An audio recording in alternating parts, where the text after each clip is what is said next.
Tá? Nós vimos as operações com funções, as 4 operações: adição, subtração, multiplicação, divisão de funções, mais a composição, E aí, veja que, diante do exposto, a função racional é a razão de 2 funções polinomiais. Tá? Mas, mais do que isso, você consegue obter, a partir das funções polinomiais, juntando, tá certo, com as funções raízes enésimas, usando as operações, as 5 operações de funções, você consegue obter um conjunto muito rico de funções para trabalhar. Funções, muita gente diz funções ditas algébricas. Se não, vejamos. Você tem esse exemplo aqui, ó.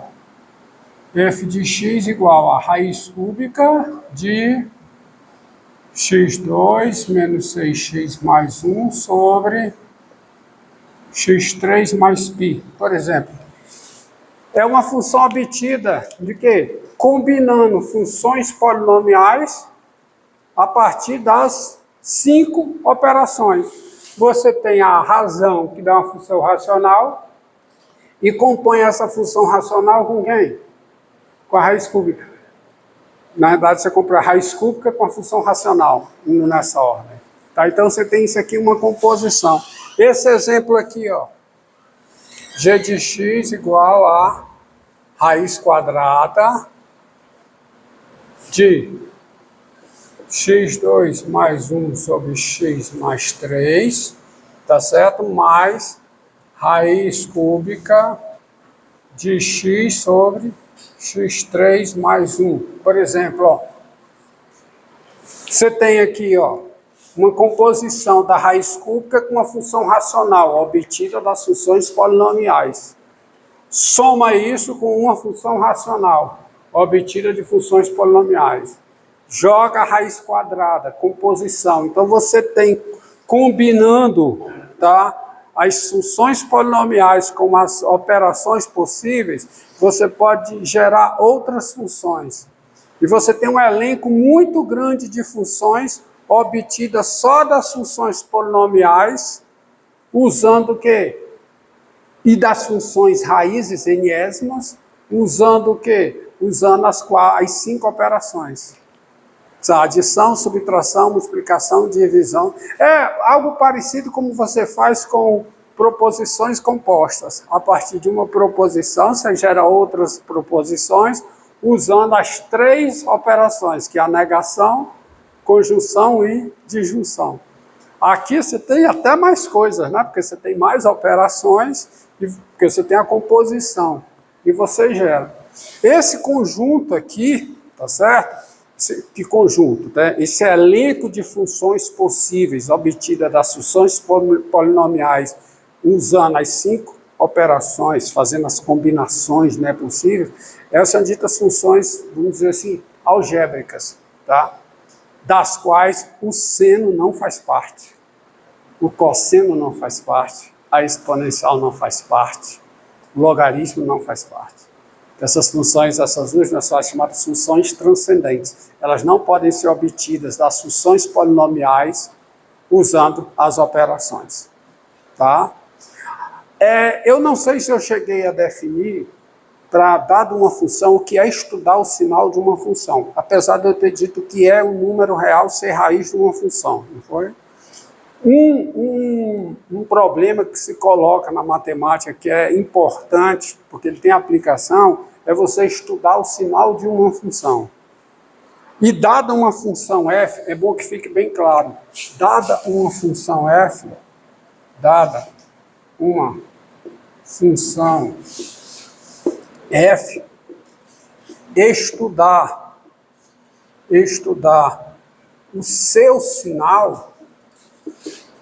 estudar o seu sinal, o que é estudar o seu sinal?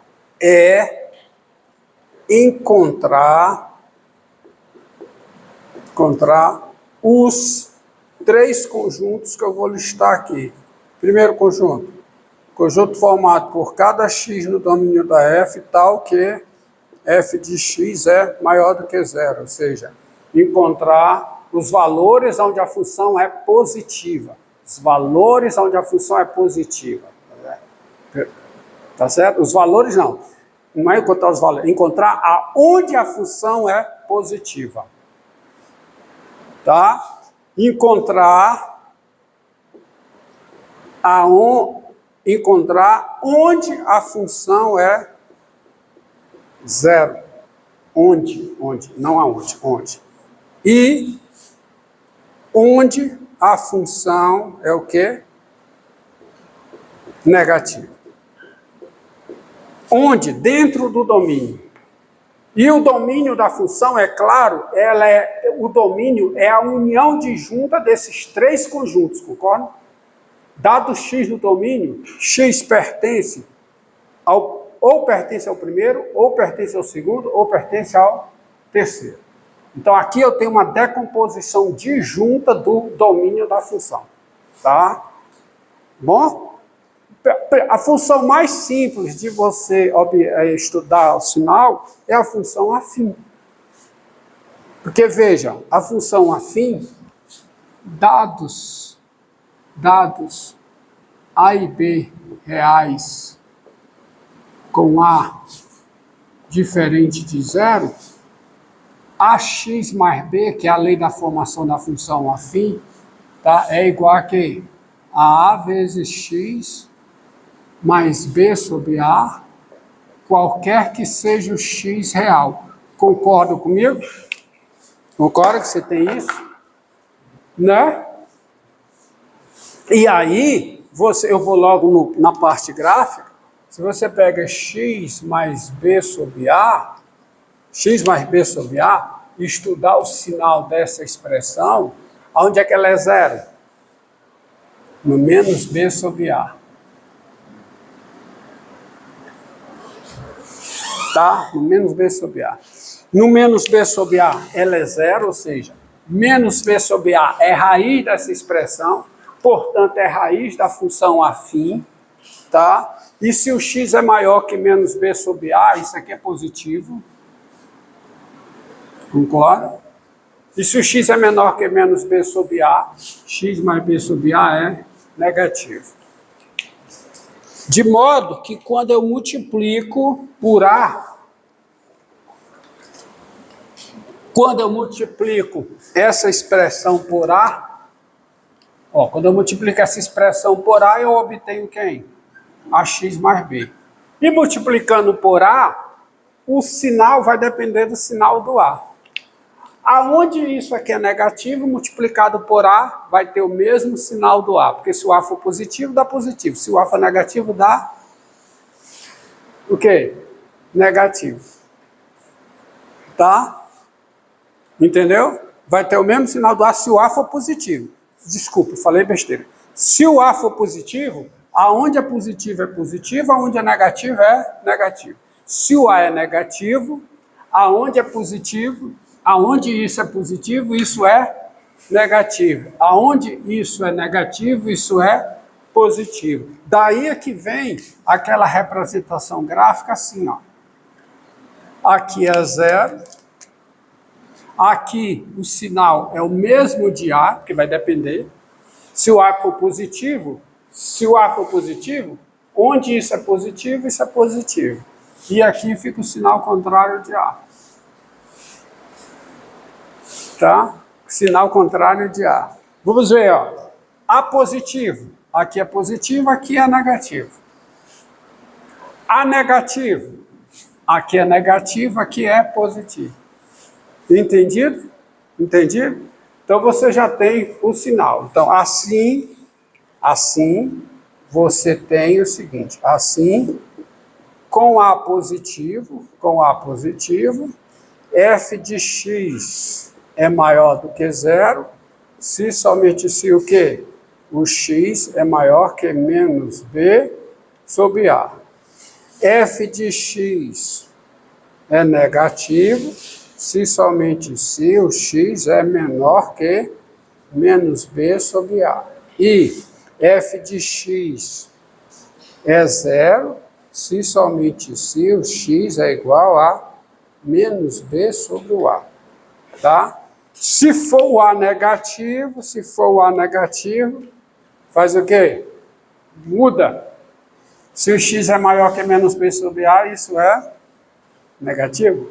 Se o x é menor que B menos B sobre A, isso é positivo. Aqui não muda nada. Entendido? Então você tem um sinal dessa expressão. Por exemplo, quem é o sinal de 2x mais 3? Sinal de 2x mais 3, numérico. Qual é a raiz? Qual é? Menos 3/2. A raiz é menos 3/2. Então, aqui é o quê? Aqui é zero, aqui é positivo. E aqui é negativo. Negativo isso aqui. Tá certo? Tá bom? Função afim é fácil estudar o sinal. O problema é que quando a função tem... a função polinomial, né? Não é afim. Ela tem grau 2, grau 3, grau 4. E aí é que entra, para estudar sinal e para outras coisas, entra a fatoração. Fatoração. Se não, veja. Ó.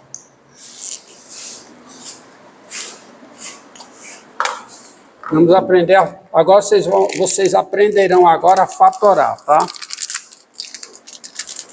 A fatoração, ela se baseia, tá, na seguinte, ela se baseia na propriedade distributiva da multiplicação em relação à adição, ou seja, dados x, y, z reais, qual é a conclusão? XY mais XZ é quem?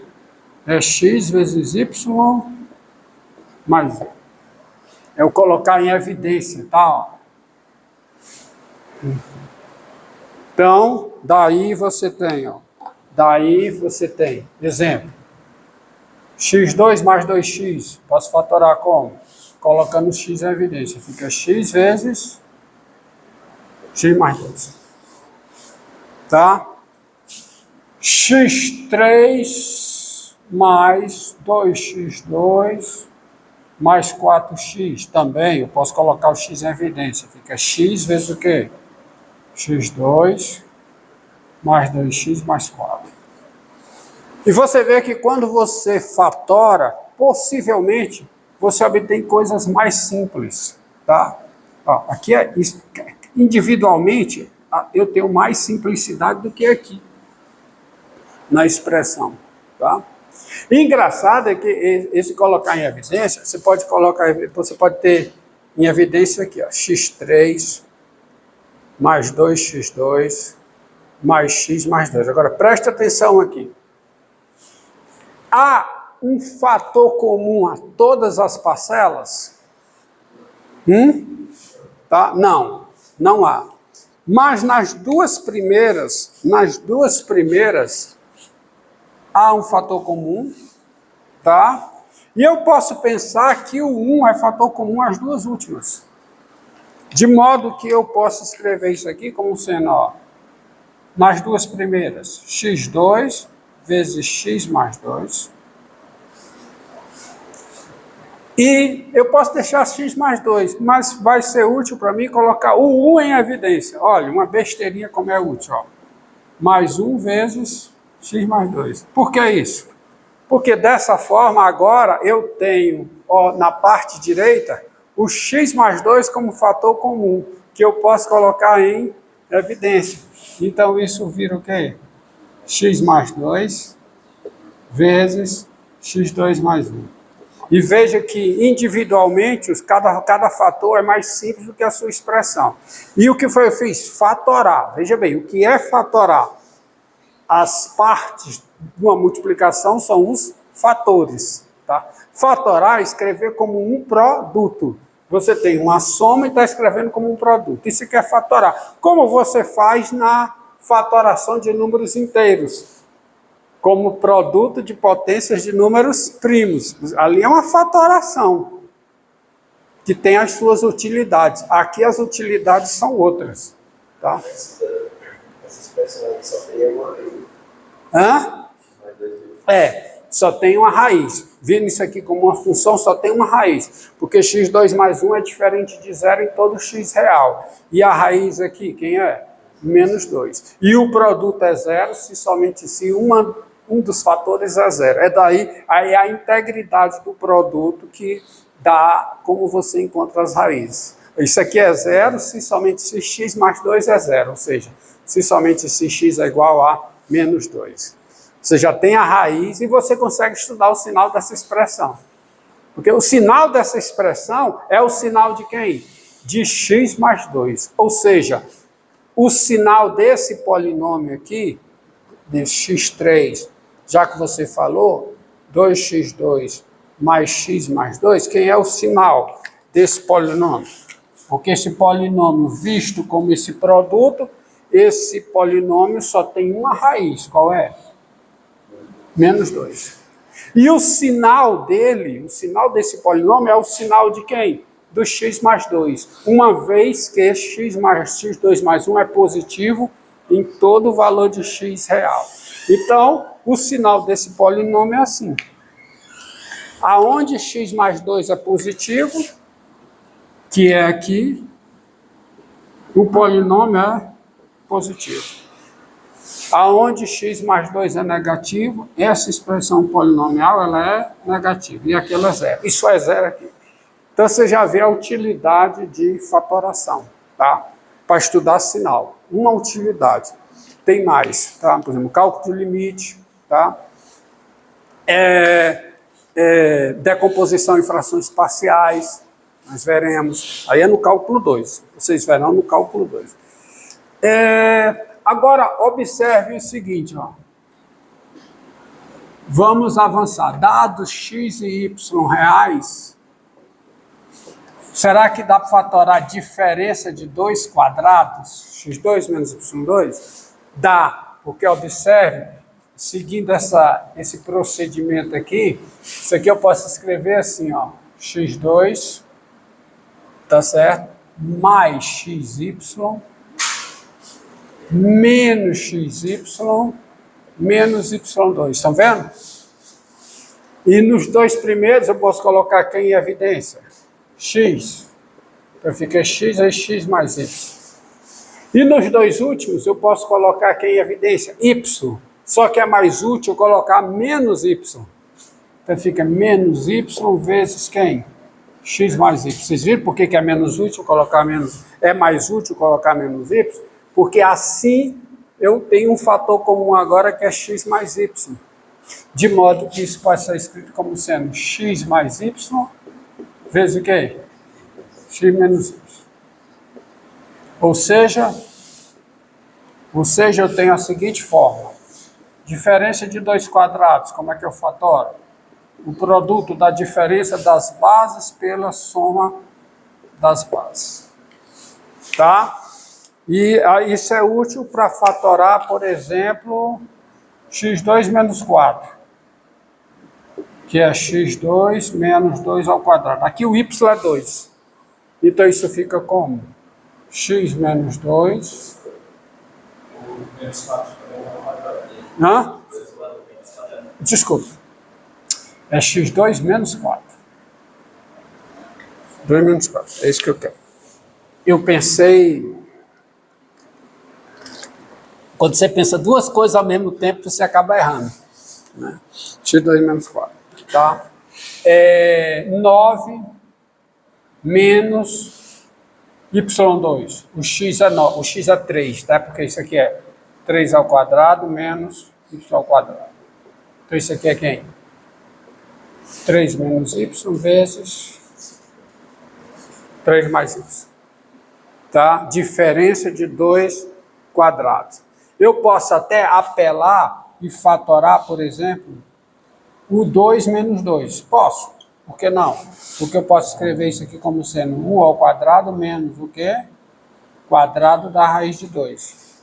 Que fica, portanto, 1 menos raiz de 2 vezes quem? 1 mais raiz de 2. Tá? E observe uma coisa. Se eu tenho uma expressão